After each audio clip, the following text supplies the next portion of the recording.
একজন মহিলা, নামটা মনে পড়লে বলে দিচ্ছি, গত 23শে নভেম্বরই তিনিও তার ইসলাম ধর্ম গ্রহণ করা শুনে তিনিও ইসলাম ধর্ম কবুল করেন।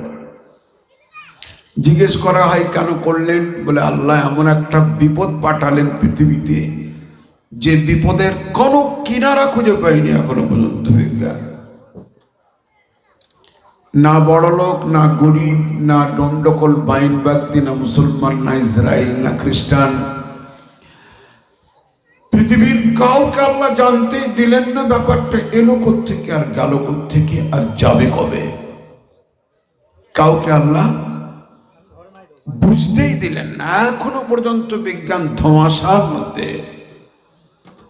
পৃথিবীতে আল্লাহ তাআলা অনেক জিনিস ধোঁয়াশায় রেখে দিয়েছেন আর বারবার রাখবেন, বারবার রাখবেন। এখনো দেখা যাবে হঠাৎ করে একটা ট্রেন অ্যাক্সিডেন্ট হলো, কিন্তু খুঁজেই পাবে না কি করে হলো। জি, খুঁজেই পাবে না কি করে হলো। কেউ বলবেন ড্রাইভারকে ঘুষ দিয়ে করানো হয়েছে, কেউ বলবে রেল পার্টির গন্ডগোল ছিল, কেউ বলবে। আপনারা শুনেছেন, যেদিন মেঘালয় থেকে আসি তো আমার গাড়ি, আমি ছিলাম চেন্নাই এক্সপ্রেসে, গুয়াহাটি চেন্নাই এক্সপ্রেসে। সকাল 9:30 গোসাইগাঁও চেপেছি, নিউ গোসাইগাঁও, নিউ বনগাইগাঁও চেপে আমার যখন 1 ঘন্টা পার হয়ে গেল, যে রাস্তার উপর দিয়ে আমি এসেছি সেই রাস্তাতেই দিল্লি গুয়াহাটি এক্সপ্রেস, একই রাস্তা, একই লাইন। আমি যখন হরিশ্চন্দ্রপুর অর্থাৎ শামসি মালদা ঢুকছি, ঠিক সেই সময় কানে এলো এখনই গুয়াহাটি দিল্লি এক্সপ্রেস অ্যাক্সিডেন্ট হলো।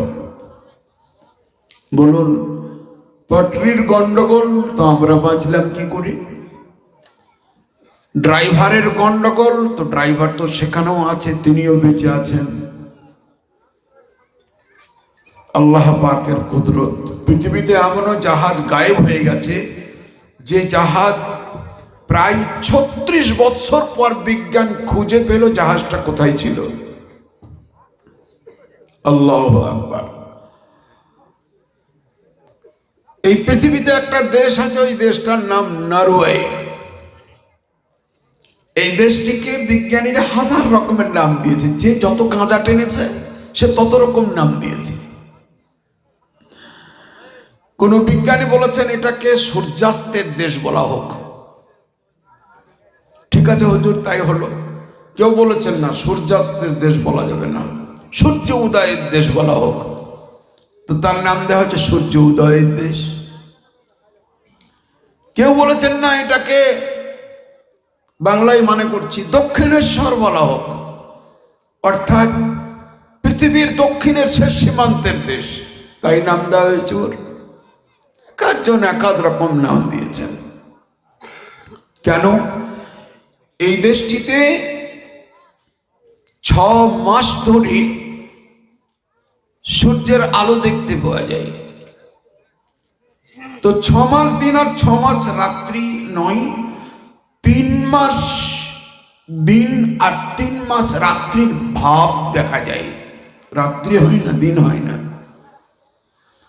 আমি আপনাদেরকে আজ একটা কোটি কোটি টাকা দামের একটা জ্ঞান আপনাদের কলিজায় ভরে দিই। আচ্ছা, আমরা জানি কেউ আজ আমার কাছ থেকে অনেক কিছু নেওয়ার আপনারা চেষ্টা করুন, আমি আপনাদেরকে দেবো মনে করছি, আর আপনাদের আন্তরিক দোয়া মাথায় করে নিয়ে বাড়ি যাবো ইনশাআল্লাহ। আল্লাহ তাআলার নবী সাল্লাল্লাহু আলাইহি ওয়াসাল্লাম বিজ্ঞানীদের বিজ্ঞানী ছিলেন। তো তার উদাহরণ, কুকুরে যদি কোনো বর্তন চাটে সেটাকে মাটি দিয়ে কেন মাজতে বললেন? বড় বক্তাদের মুখে শুনেছেন। আল্লাহ নবী সাল্লাল্লাহু আলাইহি সাল্লাম কেন 3 নয় 27 বার হাত কেন ধুতে বললেন? 5 ওয়াক্তের নামাজীদেরকে 27 বার হাত ধুই আমরা। আর অমিতাভ বচ্চন কবার হাত ধুতে বলছেন করোনা থেকে বাঁচবার লেগে? যখনই বাহির থেকে আসবেন তখন ভালো করে সাবান দিয়ে হাত ধোন। তোমার কথা নেব না বাপ, অত লম্বা মানুষের কথা নিয়ে আর আমাদের দরকার নেই। আমাদের কিন্তু 1450 বছর আগেই নবী করিম সাল্লাল্লাহু আলাইহি ওয়াসাল্লাম একবার উজু করতে গিয়ে কবার হাত দিতে বলেছেন? 9 বার। 9 বার তো 5 9 45 বার একজন নামাজি মানুষ হাত ধোয়। করোনা তাকে টাচ করবে? করোনা তাকে টাচ করবে না। তো নবী করিম সাল্লাল্লাহু আলাইহি ওয়াসাল্লাম বিজ্ঞানীদের বিজ্ঞানী ছিলেন, তাই তিনি এই আমাদের যে বাংলা ডায়েরি, বাংলা তারিখ এবং যে জানুয়ারি টু জানুয়ারি ইংরেজি তারিখ না করে আল্লাহর নবী সাল্লাল্লাহু আলাইহি সাল্লাম বছরে 11 দিন করে কমিয়ে চাঁদের তারিখ দিয়ে পৃথিবীকে আরম্ভ করলেন কেন? জি, একটা বিরাট বড় রহস্য। কেননা যেন এমন কোন তারিখ পৃথিবীতে নির্ধারণ করা হোক, আল্লাহ চেয়েছিলেন এমন কোন দিবারাত্রির সময়কে নির্ধারণ করা হোক যাতে করে আমি খোদা পৃথিবীর এমন একটি দেশ বানিয়েছি যেখানে সূর্য অস্তই যাবে না, সূর্য আলো দেখতেই পাওয়া যাবে। তখন তারা দিন এবং রাত্রি এবং তারিখ গুনবে কি করে? ওই দেশটিতে নরওয়ে দেশে চাঁদের উপরে নির্ভর করে, কেননা চাঁদ আসমানে থাকলে সকলেই জানতে পারেন যে এটা রাত্রি চলছে, যদিও বা সূর্যের আলোতে চাঁদের আলোকে পরিষ্কার করতে দেয় না। চাঁদ দেখতে পাওয়া যাওয়ার কারণে তারা নির্ধারণ করেন যে চাঁদ মিটমিট করে দেখা যাচ্ছে, তার মানে এখন দিন চলছে। আর চাঁদ যদি একদম দেখতে না পাওয়া যায় তখন তারা নির্ধারণ করেন রাত্রি চলছে, কিংবা চাঁদের যদি পরিপূর্ণ আলোক ছটা দেখতে পাওয়া যায় তাহলে তারা বোঝেন যে এটা রাত্রি চলছে। জোরে বলি আলহামদুলিল্লাহ। তাই এখান থেকে আরম্ভ করা হলো চাঁদের হিসাবে। চাঁদ দেখে তারা 1 তারিখ নির্ধারণ করেন, চাঁদ দেখেই তারা 2 তারিখ নির্ধারণ করেন। আর ওখানে যদি ইংরেজি করা যায় 2 মাস। কোন সারা পৃথিবীর কোন বিজ্ঞানীর বাবার তাকত নাই যে ওখানে 2 মাস কোন তারিখ নির্ধারণ করবে, কেননা রাত্রি না দিন বুঝতেই পারবে না। ওখানে গিয়ে সবাই কেলা কাটতে, ওখানে গিয়ে সব শেষ। বিজ্ঞানীদের সব কোথায় কোথায় গিয়ে শেষ হয় জানেন? এখানে গিয়ে একটা শেষ, আর একটা কোথায় শেষ হয়েছে শিক্ষিত মানুষরা জানেন, সেটাকে বারমুডা ট্রায়াঙ্গুলার বলা হয়। ওখানে গিয়ে শেষ না ত্রিভুজ আকারের সমুদ্রের যে কয়েক লক্ষ বর্গ মাইল জুড়ে কোনো জাহাজ না উপরে যেতে পারবে না পানি দিয়ে যেতে পারবে। যে গেছে সে 36 কেজি পটল তুলে বসে আছে, আর পৃথিবীর মুখ ঘুরে এসে দেখতে পাইনি। তো সেটার ইয়ত্তা এখনো বিজ্ঞান খুঁজে পেয়েছে? কোন সময় বলছে ওখানে অ্যালিন আছে, অ্যালিন, ভূত উড়ে ভাব,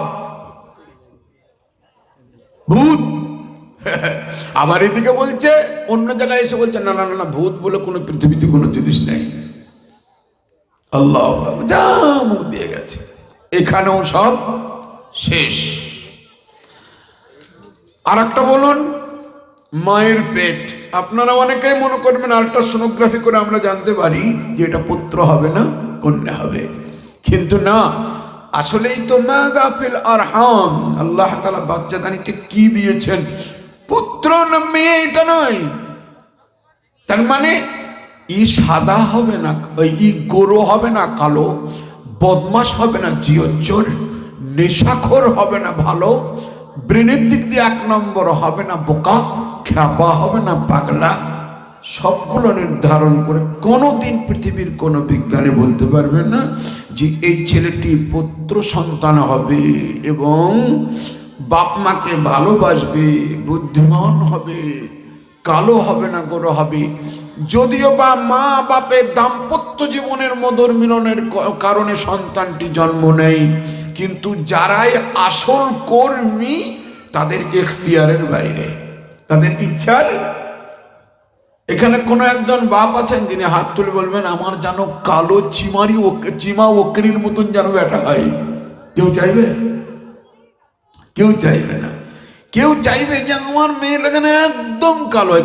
সবাই চাইবে যে আমার মেয়েটা যেন দেখতে ভালো হয়, যে আমার স্ত্রী কমা হয়ে গেছে, হয়তো টাকার লোভে, জমি জায়গার লোভে বাপের একটা বিটিকে বিয়ে করেছি, কালো বলেও বিয়ে করে নিয়েছি, কিন্তু আমার কন্যাটা যেন ভালো হয়, আমার ছেলেটা যেন ভালো হয়। বাপ মায়ের কোনো এখতিয়ার চলবে? অথচ পেটটা কার? বাচ্চাদানিটা কার? মায়ের। কিন্তু আল্লাহর ক্যারাকীর্তি ছাড়া পৃথিবীর কোনো ঔষধ, কোনো বিজ্ঞানীর কোনো ক্যারাকীর্তি এখানে খাটবে না। আল্লাহু আকবার। আল্লাহ তাআলা সূরা ৩-এর মধ্যে বলেই দিয়েছেন, সুম্মা রাদাদনাহু আসফালা সাফিলিন। ব্রেনকে ঘুরপাক খাই দিয়েছেন মহান আল্লাহ পাক। আল্লাহু আকবার, আল্লাহু আকবার। ৩ নম্বর, রঙের অধিপত্য। রং কি জিনিস খুঁজে পাবে না তোমরা। লাল রং কি, বেগুনি রং কি, সবুজ রং কি, সাদা রং কি, কালো রং কি, শুধু নাম দিয়ে দেবে, নামটাই দিয়ে দেবে বাস, কিন্তু ওর আসল রহস্য খুঁজে পাবে না। লালটা লাল হলো কি করে, সাদাটি সাদা হলো কি করে। আমি যেগুলোকে সাদা করেছি বাবার তাকাত নাই সেগুলোকে লাল করে দেওয়ার, যেগুলোকে লাল করেছি বাবার তাকাত নাই যে সাদা করবার।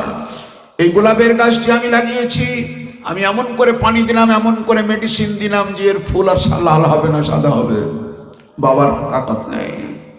আমি এই গাছটা লাগিয়েছি, নিমের গাছ লাগিয়েছি, নিম ফল ধরবে না, আঙ্গুর ফল ধরবে, আমি ইঞ্জেকশন করেছি, কেমিক্যাল মেরেছি, সমস্ত ডাক্তারদের মেডিসিন দিয়েছি। আল্লাহ বলছেন তোর তো দূরের কথা, তোর শ্মশান থেকে বাবাকে যদি তুলে আনিস তবুও পারবে না। আল্লাহু আকবার। আর এখানেই ফেরাউন ফেল হয়েছিল কার কাছে? হযরত মুসা আলাইহিস সালামের কাছে ফেল হয়ে গেছিল এখানেই। হযরত আসিয়ার কাছে এখানেই ফেরাউন ফেল ছিল। হযরত আসিয়া শুধু ওই প্রশ্নগুলাই করতেন, যেখানেই দেখতেন ফেরাউনের তামসা চলবে না, সেই প্রশ্ন করে বসে থাকতেন, হুজুর আপনি যদি সত্যিই খোদা হন তা আমাদের বাগানের নিম ফলগুলোকে একটু আঙ্গুর ফল করে দেন। ফেরাউন একদম চুপচাপ। হামান, ও আর পাচ্ছে না, এবার হামানকে ডাকছে। হামান আসিয়া প্রশ্ন করছে যে আমার বাগানে নাকি নিমের ফলের গাছ আছে, ওগুলোকে আঙ্গুর ফল বানাইতে হবে। বলে হুজুর কেটে বলেন আসিয়ার প্রশ্নের কোনো উত্তর পৃথিবীতে নেই, দিতে পারবেন না। ফেরাউন বলছে আমি যাকে চাই তাকে মেরে দিতে পারি, যাকে চাই তাকে বাঁচাতে পারি। জানো, একটা লোককে নিয়েছে তলোয়ার দিয়ে কেটে দিয়ে বলে দেখো আমি চাইলাম মরে গেল। আল্লাহ। হযরত আসিয়া বলছেন গতকালকে একটা লোক মারা গেছে আমাদের অমুক পাড়ায়, আমি শুনেছি তার দাফন কাফন হয়ে গেছে। হুজুর ভাবার একটাই মাত্র ছেলে, দয়া করে আপনি যদি খোদা হন তার জীবনটা এনে দিলে খুব ভালো হয়। হামান তরবার দিয়ে খেতে মেরে দিলাম, কিন্তু ওকে বাঁচাবো কি করে? বলো হুজুর এই প্রশ্নের কোনো উত্তর নেই। জি আমার ভাইরা, আমার বাপদিরা, এ কথা বলতে গেলে অনেক লম্বা হয়ে যাবে। খোদার কুদরতি কথা বলার ক্ষমতা আল্লাহ পৃথিবীর কোনো মানুষকে আল্লাহ তাআলা দেন নাই। কুদরতি সীমা নেই। এমনি আল্লাহ তাআলা বলে দেননি যে তোমরা পৃথিবীর সমস্ত নদ নালা খাল বিল সবকে যদি কালি করে নাও, পৃথিবীর গাছপালা সবকে যদি তোমরা কলম বানিয়ে নাও ছোট্ট ছোট্ট, আর পৃথিবীর আসমান এবং জমিনটাকে যদি খাতারূপে ব্যবহার করো, আমার কুদরতি কার্য আমার প্রশংসীয় শব্দ একটাও শেষ করতে পারবে না। এটা আল্লাহ তাআলা এমনি বলেননি। যাই হোক আমার ভাইরা, আমার বাপদিরা, তো বিজ্ঞানীদের বিজ্ঞানী হযরত মুহাম্মদুর রাসূলুল্লাহ সাল্লাল্লাহু আলাইহি ওয়াসাল্লাম তিনি এর জন্যই চাঁদ থেকে তারিখ আরম্ভ করেছিলেন। আর মুহররম থেকে তারিখ কেন আরম্ভ হয়েছে আপনারা বক্তাদের মুখে শুনেছেন, আর আমি আপনাদেরকে একটা নতুন কথা বললাম। আপনারা শুনেছেন যে মুহররম থেকে, কেননা মুহররমে আল্লাহ তাআলা প্রচুর রহস্য ভরে রেখে দিয়েছেন। তাই নবী করিম সাল্লাল্লাহু আলাইহি ওয়াসাল্লাম ওই মাসটিকে ইজ্জতের মাস বলে, যেখানে হযরত হাওয়া আলাইহিস সালামের দুজনের বাহির হয়েছে তারা মুহররম মাসে। আরাফার ময়দানে মোলাকাত হয়েছে 3 বছর পর আবার মুহররম মাসে। নূহ আলাইহিস সালামের তুফান মুহররম মাসে আরম্ভ। আবার যদি পাহাড়ে যখন পৌঁছান তখন মুহররম মাসই ছিল, ইত্যাদি ইত্যাদি অনেক তথ্য এর ভেতরে ভরা আছে। আমার ভাইরা, আমার বাপদিরা, এর জন্যে রাসূল করিম সাল্লাল্লাহু আলাইহি ওয়াসাল্লাম আমাদের সর্বসর্বা নবী ছিলেন, সর্বশ্রেষ্ঠ নবী ছিলেন, নবীকুলের শিরোমণি ছিলেন। আল্লাহ তাআলার দেওয়া পাওয়ারের দায়িত্ব তার মাথায় ছিল। আল্লাহ তাকে কুদরতি পাওয়ার ভরে দিয়েছিলেন তার কলিজায়, তার হার্টে, তার রন্ধ্রে রন্ধ্রে, তার শিরায় শিরায়।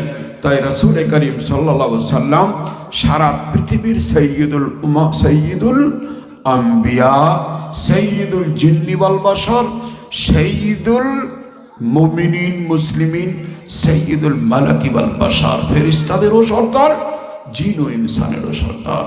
জোরে বলি আলহামদুলিল্লাহ। এবার আপনারা যারা আছেন তারা চটচট করে চলে আসুন ভাই। জি, তো আমি একটা মধ্যখানে কথা বলেছিলাম, আল্লাহ যেটা করেন সেটা মঙ্গলের জন্য করেন। তো একটা করোনার কথা বললাম, আর একটা চাঁদের তারিখ কেন আরম্ভ হলো, তাও একটা বললাম আল্লাহ যেটা করেন মঙ্গলের জন্যই করেন। তাই বলে কি আমাদের এই জলসায় আজকে কেন সেলারপুর এবং এলাকার মানুষ কেন বসছেন না ঠিক মতন, সেটা কি আল্লাহ যেটা করেন সেটা মঙ্গলের জন্যই করেন এর মধ্যেও নিহিত আছে কি হুজুর? হ্যাঁ, এটাও আছে। জি, মহান আল্লাহ পাক যাদেরকে আজকের অনুষ্ঠানের বাহানাই, কোরআন ও হাদিসের মাহফিলের বাহানাই আল্লাহ তাআলা যাদেরকে ক্ষমা করব মনে করছেন, তাদেরকে আল্লাহ তাআলা শীত মনে করিয়ে দেননি, মোবাইল মনে করিয়ে দেননি, বাড়ির ল্যাপ কাঁথা মনে না করিয়ে দিয়ে সব ভুলিয়ে দিয়ে আল্লাহ টেনে নিয়েছে বসিয়ে দিয়েছেন। জি, টেনে নিয়েছে বসিয়ে দিয়েছেন।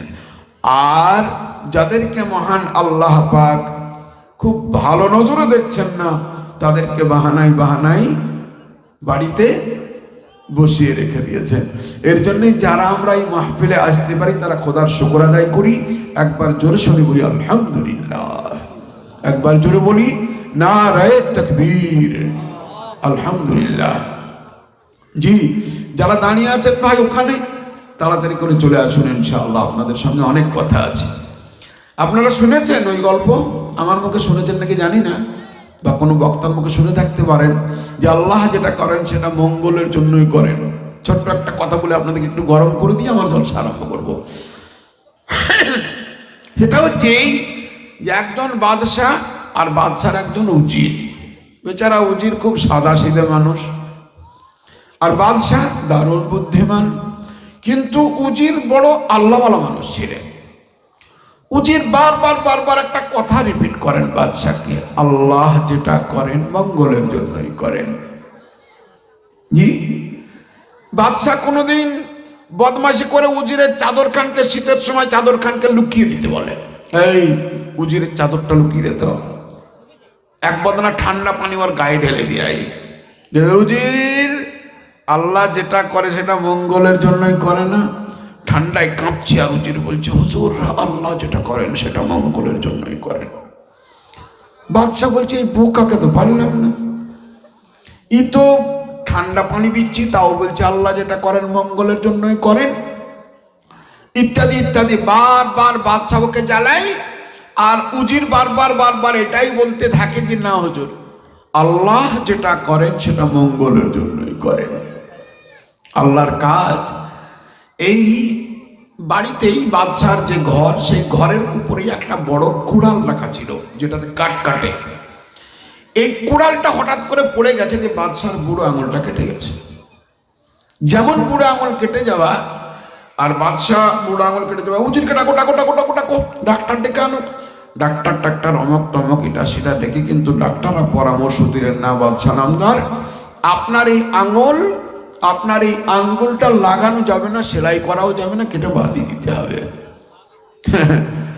উজির ফটাম করে কয়েকদিন পরে দেখছে বাদশাহ একটু ভালো মনে আছে, তো বলছে হুজুর আপনার আঙ্গুল কেটে গেছে তো আল্লাহ যেটা করেন মঙ্গলের জন্যই করেন। আর বাদশাহ রেগে ফায়ার, ছোট লোকের বাচ্চা কোথাকার, সব জায়গায় শুধু আল্লাহ যেটা করেন মঙ্গলের জন্যই করেন। আমার আঙ্গুলটা কেটে গেল, আমি একটা খুঁতওয়ালা হয়ে গেলাম, নিখুঁত মানুষ ছিলাম, আর সেটাকে তুই আবার আল্লাহ যেটা করেন সেটা মঙ্গলের জন্য করেন। তোর বাঁদরামি চলে না, দাঁড়া, তোকে আমি বাঘে পেলে পুরো তো খো দেখাচ্ছি একদিন মজা। দুজনাই শিকারে চলে গেছে, জানেন, করতে করতে রাত্রি হয়ে গেছে, কখন হরিণের শিকারও হয়নি, কিছুই হয়নি, তো রাত্রি হয়ে গেছে। তো বাদশাহ আর উজির বলা বলি করছেন, হুজুর এক কাজ, শিকার তো আজকে হলো না, রানী মায়ের কাছে বেগম মহলে যেতেও পারবো না, তো আসুন দুজনাই, আমাদেরই তো বাগান, তো আমরা বাগানে একটু আরাম করি, রাত্রিটা আরাম করে নিয়ে সকালে আবার শিকারে বেরোবো। বাদশাহ বললেন ঠিকই বলেছ। বাদশাহ খুঁজছে যে আজ সুযোগ পেয়েছি, জঙ্গলে আল্লাহ যেটা করেন মঙ্গলের জন্যই করেন, একে কিছু করতে হবে, জানলেন। এইবার বাদশাহ যেতে যেতে রাস্তায় যেতে যেতে একটা ভালো গভীর খাল আছে, রাত্রের অন্ধকার খাল, সেই গর্তে গিয়ে জোরে ধাক্কা মেরে দিয়ে উজিরকে ফেলে দিয়েছে গর্তে। যেমন ফেলে দেওয়া, বাদশাহ কাছাকাছি এসে বলছে, উজির কেমন আছো?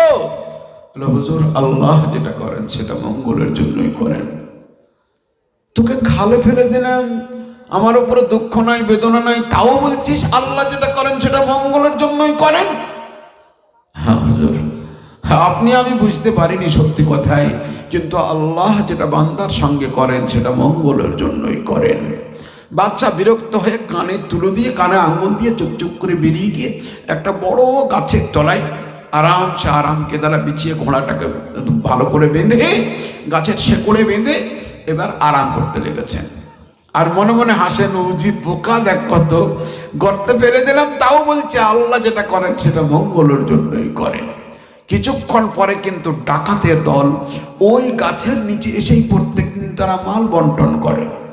আর ডাকাতে কোথায় বেরোতে হবে, আজকে ডাকাতি করতে কোথায় যাব, সেই পরামর্শটা ওই গাছের গোড়াতেই হয়।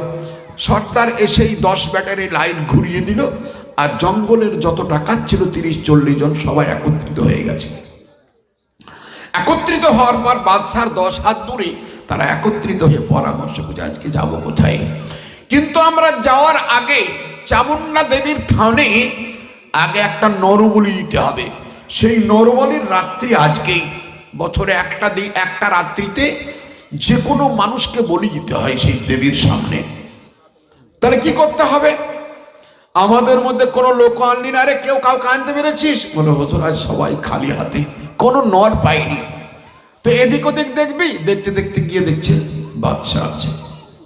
বাদশাহ এইবার বাদশাকে গিয়েই এই পেয়েছি বলে আচ্ছাই করে আবার গলায় দড়ি বেঁধে আর হাতে বেঁধে টানতে টানতে নিয়ে যায়। বাদশাহ বারবার বলেন, রাজা বারবার বলেন, আরে আমি তোমাদের রাজা, আমি তোমাদের বাদশাহ। বাদশাহ শোনাছুনি নাই হুজুর, হ্যাঁ আজকে দেবী মা চামুন্ডির থানে আমাদেরকে বলিদান করতেই হবে, কোনো উপায় নেই। দেখ এর জামা খোল। জামা খোলা হলো, এদিক ওদিক করতে সব কিছু খুলে দেওয়ার পর এবার গিয়ে দেখছো তো বাদশাহ আঙ্গুল কাটা। কিন্তু নরবলির ইতিহাস, ওদের নরবলির ধর্মীয় গ্রন্থে লেখা আছে কোন খুঁতলা মানুষকে নরবলি দেওয়া যাবে না। দেখার পর বলছে পাছায় 2 লাথি মেরে দিয়ে বাচ্চা থাক। কত কষ্ট করে একটা লোককে যদি খুঁজে পেলাম নরবলি দেবার জন্য, তো আবার আঙ্গুল কাটা। বাদশাহ মনে মনে করছে শালা উজির বলেন এই যে আল্লাহ যেটা করেন মঙ্গলের জন্যই করেন, তো আমার এই আঙ্গুলটা কাটা গেছে, তো আল্লাহ মঙ্গলের জন্যই করেছে, তা নাহলে তো আজকে আমার গলা কাটা যেত রে আঙ্গুলের বদলে। বাদশাহ কাঁদতে কাঁদতে গিয়ে সে উজির কাছে, সেই উজিরের কাছে, উজির কেমন আছো বাপ, তুমি গর্তের মধ্যে পড়ে? বলে, হ্যাঁ হুজুর, আপনার আঙ্গুল কাটার কারণে ওই দেবদেবীর কাছে আপনাকে নরবলি দিতে নিয়ে যায়নি, আল্লাহ যেটা করেন সেটা মঙ্গলের জন্যই করেন, তাই আপনার আঙ্গুল কাটা গেছিল। আর আমাকে আপনি লাথিয়ে গর্তে ফেলে দিয়েছেন। যদি আমি আজকে জঙ্গলে আপনার সঙ্গে শুয়ে থাকতাম, তো আমি নিখুঁত মানুষ ছিলাম, তাহলে আমার নরবলি হয়ে যেত। তা আল্লাহ যেটা করেন সেটা, জোরে বলুন, আল্লাহ যেটা করেন সেটা মঙ্গলের জন্যই করেন, যদিও বা তার রহস্য ভেদে আমরা ঢুকতে পারি না কোনোদিন। জি আলহামদুলিল্লাহ। এবার আপনারা ঠিকঠাক হয়ে গেছেন। এবার আপনাদেরকে আমি কিছু মূল্যবান তথ্য আপনাদের সামনে তুলে ধরি আমার ভাই। নাম্বার 1, আমি আপনাদের সামনে আয়াতুল কুরসির শেষের দুটি আয়াত পড়েছি। আহা, আউযু বিল্লাহি মিনাশ শাইতানির রাজীম, বিসমিল্লাহির রহমানির রহিম। আল্লাহু ওয়ালিয়ুল্লাযীনা আমানু ইখরিজুহুম মিনাজ যুলুমাতি ইলান নূর। মহান আল্লাহ পাক তিনি ঈমানদারদের বন্ধু, তিনি ঈমানদারদের বড়ই বন্ধু, তিনি ঈমানদারদের নৈকট্যতম বন্ধু হচ্ছেন মহান আল্লাহ পাক।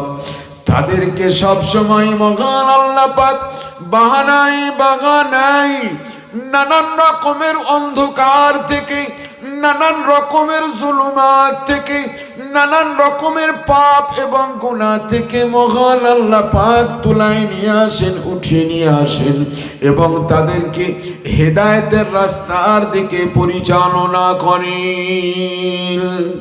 অনেক সময় নেককার বান্দারও পা পিছলে যায়, নেককার বান্দারও পা পিছলে যায়। তো আল্লাহ তাআলা তাদের যেহেতু বন্ধু, তাই ঈমানদারদেরকে মহান আল্লাহ পাক ঠিক ওই সময় বাধা দেন। আপনারা শুনেছেন হযরত ইউসুফ আলাইহিস সালাম যখন হযরত জুলাইখার সঙ্গে ফাহাম্মাত বিহি ওয়া হাম্মা বিহার জায়গায় পৌঁছলেন, তো হযরত ইউসুফ আলাইহিস সালাম শট করে একদম ফার্স্ট ক্লাস সোনা চাঁদি হিরে কাঞ্চন মণিমুক্তা খচিত বালিশের পাশে দেখছেন হযরত ইয়াকুব আলাইহিস সালামের প্রতিচ্ছবি। দাঁতে আঙুল দিয়ে তিনি শুধু বলছেন, বেটা না, বেটা না, বেটা তুমি নবীপুত্র ইউসুফ, খবরদার এই কাজে লিপ্ত হইও না। মারফুল কোরআনের মুসান্নিফ লিখেছেন হযরত ইয়াকুব আলাইহিস সালাতু ওয়াস সালামের প্রতিচ্ছবি তিনি দেখতে পেয়েছিলেন বালিশের গোড়ায়। যেমন ইশারা বুঝতে পারলেন এটা আমার খোদার কার কুদরতি, আল্লাহ আমাকে এই পাপের কাজ থেকে বাঁচিয়ে নবীকুলকে আল্লাহ তাআলা ইজ্জতদার করতে চাইছেন দুনিয়ায়। শট করে সরে এলেন। জি ঠিক এইরকম দেখবেন মুমিন বান্দা একটা কাজ করতে গিয়ে হঠাৎ তার মনে পড়ে গেল, এই কাজটা তো আমি তবলিগে শুনে এসেছিলাম, কাজটা তো আমার অন্যায়, এই কাজটা তো আমি জলসায় শুনে এসেছিলাম, এটা তো আমার অন্যায়। মিনাজ যুলুমাতি ইলান নূর, পাপের কঠিন থেকে কঠিন জায়গা থেকে আল্লাহ তাআলা সরিয়ে নিয়ে এসে তাদেরকে নূর অর্থাৎ জ্যোতির দিকে আল্লাহ তাআলা টেনে নিয়ে যান। আল্লাহু আকবার। ওয়াল্লাযীনা কাফারু আউলিয়াউহুমুত তাগুত, আর যারা আল্লাহর সঙ্গে নাফরমানি করে, যারা কাফির বেঈমান, যারা আল্লাহর সঙ্গে নাফরমানি করে, যাদের কর্ণকুহরে আজানের শব্দ পৌঁছায় না, যাদের কানে আজানের শব্দ পৌঁছায় না, যাদের কানে কর্ণকুহরে মুবাল্লিগিন দ্বীন উলামায়ে দ্বীন মুফাসসিরিন মিল্লাত আইম্মায়ে মুজতাহিদদের শব্দ পৌঁছায় না, ইউখরিজুনাহুম মিনান নূরি ইলা যুলুমাত, আল্লাহ তাআলা ওই বেঈমানদেরকে, ওই নাফরমানদেরকে, যারা খোদাদ্রোহী এবং নবীদ্রোহী, আল্লাহ তাআলা এদেরকে তার হেদায়েতের নূর এবং পৃথিবীর জ্যোতির্ময় সম্মানী জায়গা থেকে টেনে নিয়ে এসে মহান আল্লাহ পাক আরো অন্ধকারের দিকে ওদেরকে ডুবিয়ে দেন। আরো চলে যা, তোর সঙ্গে আমার আর কানেকশন নেই, তোর সঙ্গে আমার কানেকশন ছিল। আল্লাহু আকবার। রিমোট কন্ট্রোলের মতন তোর সঙ্গে আমার কানেকশন ছিল, চৌম্বক সিস্টেমের মতন তোর সঙ্গে আমার আল্লাহ এবং আল্লাহর বান্দার কি ছিল, চেইন ছিল। সেই চেইন এবং জিঞ্জিরকে ছিঁড়ে ফেলে দিয়েছিস, তোর সঙ্গে আমার কোনো সম্পর্ক নেই, চলে যা। তখন ওই বান্দা তখন আরো বেশি পাপের দিকে ধাবিত হয়ে যায়। আল্লাহ তাআলা আপনাকে আমাকে যেন হেফাজত করেন। জোরে বলি আল্লাহুম্মা আমিন। আমার ভাইরা, আমার বাপদিরা, এর জন্যে আমার মা বোন যারা পর্দার আড়ালে আছেন, আপনাদেরকে অনেক কথা বলার আছে। আর আমার ভাইরা যারা সামনে দাঁড়িয়ে আছেন, তারা ভেতরে আসুন, আপনাদের কষ্ট হচ্ছে।